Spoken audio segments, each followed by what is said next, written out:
పూర్తి మునిగిపోయిన దాకా ఉండి కళ్ళు మూసుకొని ఉండి ఇంకా ఏమి చేస్తాం? ఇప్పుడు పూర్తి మునిగిపోయిన దాకా నీకు తెలియదా?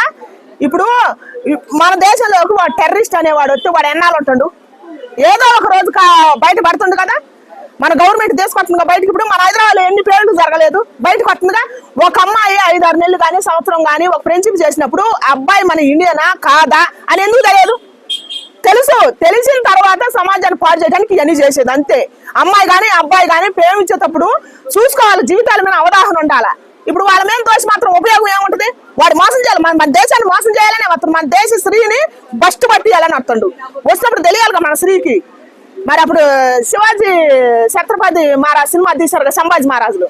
మరి మన స్త్రీ కోసమే కొట్లాడింది ఔరంగజేబు వస్తే. మన స్త్రీ మాన ప్రాణాలు మంట కలుపుతున్నాడు, మన కోసమే కావాలి పోరాడింది. మరి అంత మహానుభావులు ఎందరో పోరాడి మనకి భారతదేశాన్ని పెడితే మనం ఏం చేస్తున్నాం?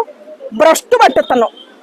అమ్మాయిలు కానీ అబ్బాయిలు కానీ భ్రష్టు పట్టిస్తున్నారు. ప్రేమ అని ఒక మోజులో పడి. దీని గురించి నెక్స్ట్ ఇంకా ఏం అడుగుతావు?